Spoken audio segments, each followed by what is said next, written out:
estimating risks and benefits?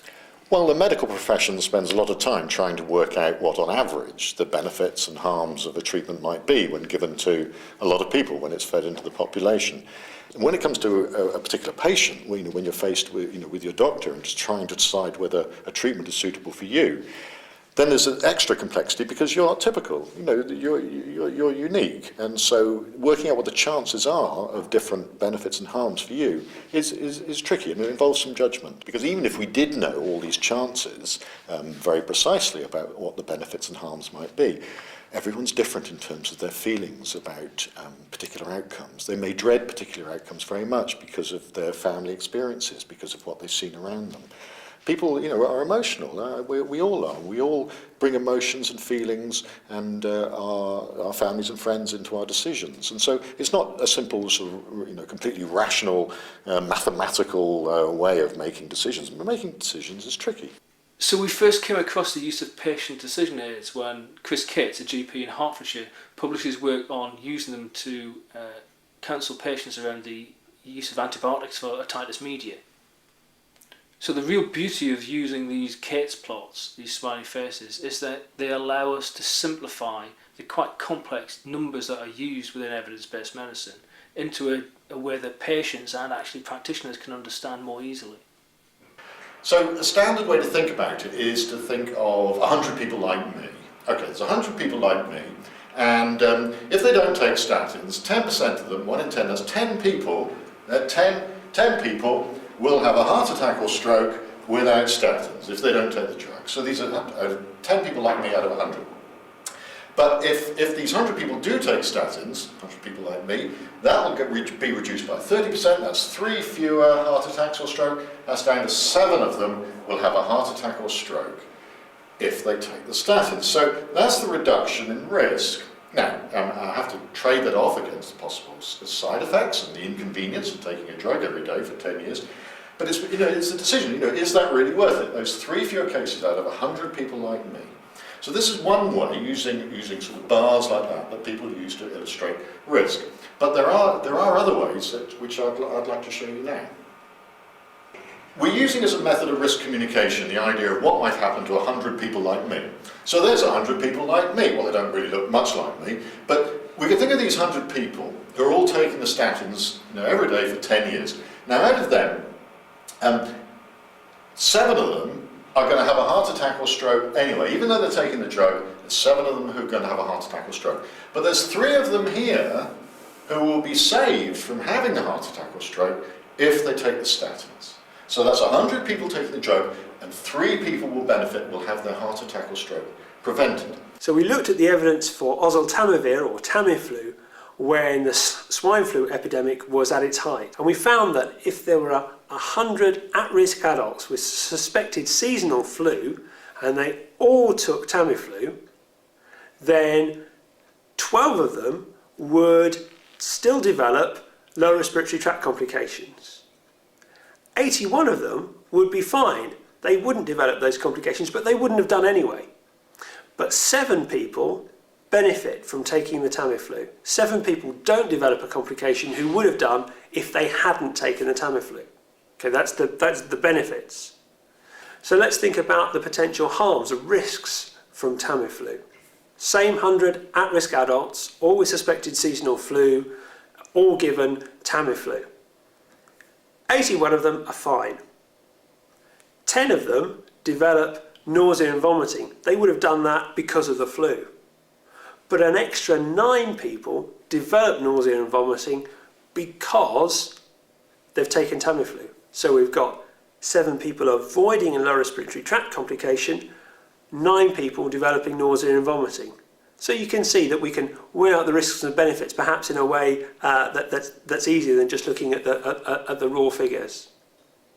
But that's looking at the average for a population. We can't tell for any individual person whether they're going to be one of the people who would have been fine anyway, or whether they'll be benefiting from the oseltamivir, whether they would have been fine anyway, or whether they'll develop a side effect because of the oseltamivir, or any of the permutations of those combinations.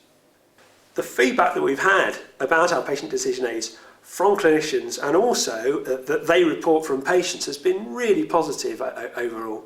People have been very keen to use these and incorporate these into their practice because they found it a very helpful way of conveying quite complicated information and numbers to people in ways that are meaningful for them that don't rely on understanding a lot of maths. So using PDAs is a young science, but what we do know is that overall patients don't change their decisions as a result of using them. But what happens is they're much more comfortable with the decision they've made. They don't regret that decision later if things don't work out maybe as they would have hoped. What's important is that in the future, when you look back on it, you're not going to regret that you took the wrong decision because you just didn't know about something or you felt that you weren't given suitable information. So what does this mean for local decision-making groups? Well, perhaps if the data is available, we should be preparing these kind of graphical representations to help support the decision-making process and also to convey that information and convey the reasoning behind it once the decision's been made.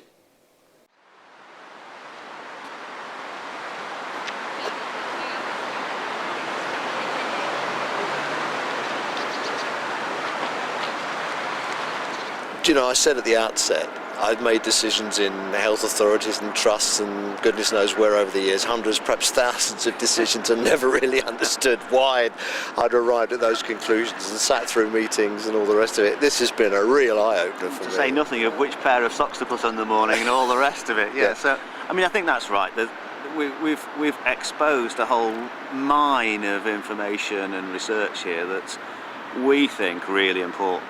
It's stuff that people don't know underpins all this. That's the bit. It's a whole mine of stuff I never knew about. Exactly. So let's keep it realistic. We're really excited about all of this, but we know just getting this down on this film and showing it to people isn't in itself going to do any good.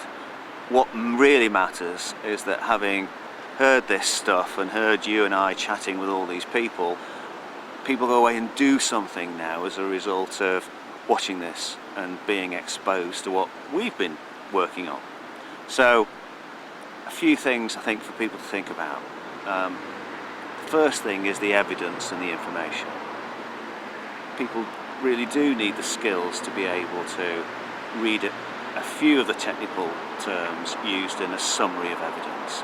That seems pretty important, that everybody understands exactly what the numbers mean and what that technical language is saying. So some development of that approach would be great. The second thing I think is all of that cognitive psychology, the thinking about thinking. So when one's making a decision or a group's making a decision, just to stand back and say, are we making a mistake here? Is this the best decision, or are we being swayed in our thinking by one of those common cognitive biases? Absolutely, you just get sucked down that cul-de-sac so easily. The next bit is that working together as a group. Yeah. I think often talking to people around the NHS, we tend to hold meetings to make decisions, but we don't actually do any development of the people who are in that meeting.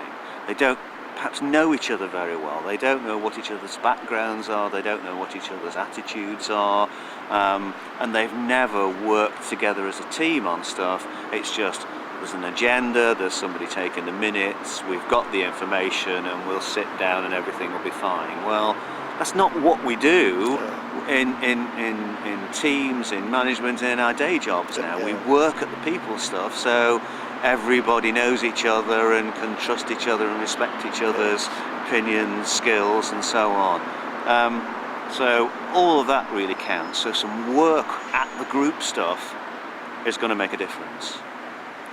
And then the last bit is that explaining risks and benefits in terms everybody understands. Most importantly, patients and the public. Those bits bring us back to the evidence.